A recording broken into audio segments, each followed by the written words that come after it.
Hola, soy el profesor Dave. Vamos a discutir la posición, la velocidad y la aceleración. He knows a lot about the science stuff. Professor Dave explains. En física, a menudo nos haremos preguntas como ¿dónde está un objeto? ¿En qué dirección se mueve? ¿Y cuán rápido? Para que podamos responder estas preguntas, utilizaremos con frecuencia los conceptos de posición, velocidad y aceleración. Así que antes de seguir adelante, definamos bien estos términos. La posición es simple, es dónde se encuentra un objeto en el espacio. Normalmente, se habla de ella teniendo en cuenta algún tipo de punto o eje de referencia, y podríamos expresar la posición de un objeto como una cierta distancia en metros desde esta referencia. La velocidad es el cambio de posición en el tiempo. Así que si este objeto viaja 5 metros en 5 segundos, está viajando a una velocidad de 1 metro por segundo. Y la aceleración es el cambio de velocidad en el tiempo. Así que si este objeto empieza detenido y durante 5 segundos llega gradualmente hasta 5 metros por segundo, entonces está acelerando a 1 metro por segundo, o 1 metro por segundo al cuadrado. Así es como definimos la posición, la velocidad y la aceleración. Ahora vamos a profundizar más en estas. Cuando hablamos de posición, podemos hablar de distancia o también de desplazamiento. La diferencia es que la distancia es un escalar y el desplazamiento es un vector. Supongamos que tú y tu amigo se bajan del autobús escolar en esta intersección y que tu casa está aquí. Tu amigo empieza a caminar por la calle y a subir por la entrada como una persona normal. Pero tú te encuentras tan emocionado por jugar a los videojuegos que decides atravesar el patio en línea recta hasta la puerta. Tu amigo tiene que caminar 20 metros por la calle y 7 metros por la entrada, que en total son 27 metros. Así que, utilizando el teorema de Pitágoras, descubrimos que tú solo tuviste que caminar unos 21.2 metros, y probablemente llegaste antes. Lo que podemos decir es que caminaron distancias diferentes, que están representadas por estos valores escalares, pero ambos tuvieron el mismo desplazamiento porque terminaron en el mismo sitio, en la puerta de entrada. Este vector, que sigue la trayectoria de la línea recta, es el vector de desplazamiento para ambos, y podemos reportar su posición con coordenadas x y y de este modo, 20,7. O podríamos reportar la magnitud del vector de desplazamiento, que será igual a la distancia más corta que recorrieron, y calcular el ángulo respecto a la horizontal usando funciones trigonométricas para reportar la dirección del vector. Ahora vamos a la velocidad, que es la tasa de cambio de posición. La mayoría de la gente asume que rapidez y velocidad son sinónimos, y en el lenguaje cotidiano lo son. Pero la diferencia en física es que la rapidez es un escalar y la velocidad es un vector.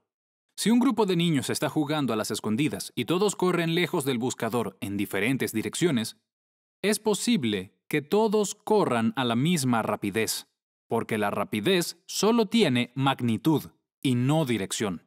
Así que podrían correr con una rapidez de 3 metros por segundo si son muy rápidos, pero cada niño tendría un único vector de velocidad que tiene una magnitud de 3, pero que también describe la dirección del movimiento, probablemente utilizando el buscador detenido como punto de origen.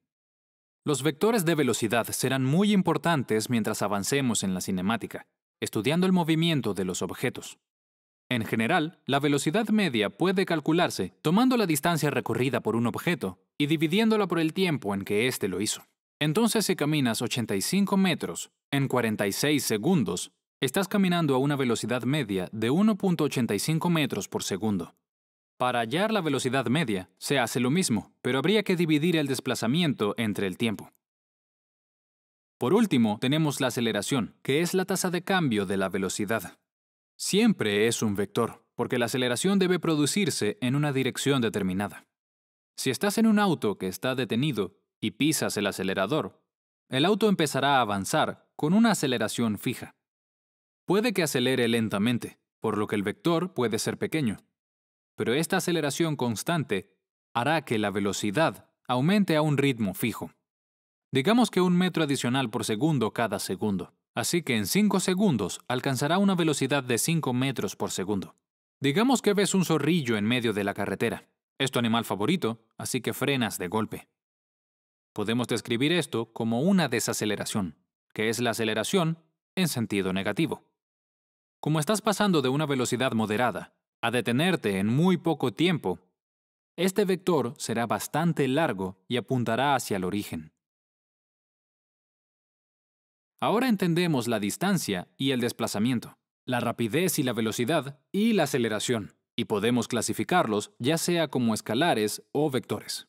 Antes de terminar, veamos un objeto en movimiento, como esta canica que rueda hasta detenerse, y visualicemos estos tres vectores mientras el objeto se mueve. Primero, el desplazamiento.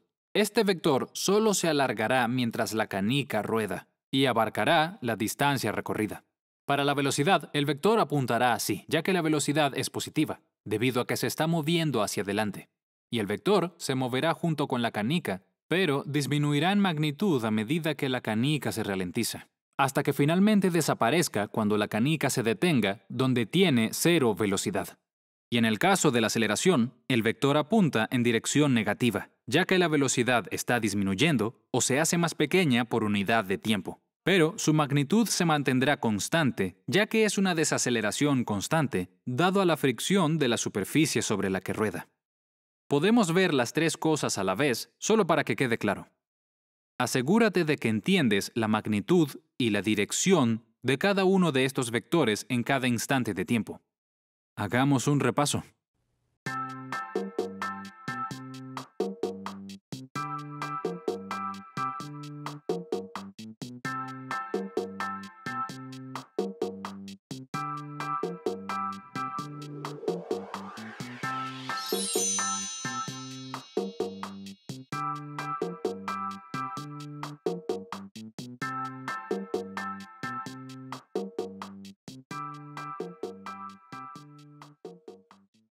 Gracias por acompañarme. Suscríbanse a mi canal para más tutoriales. Apóyenme en Patreon para seguir haciendo contenido. Y como siempre, pueden escribirme a la dirección de correo que aparece en pantalla.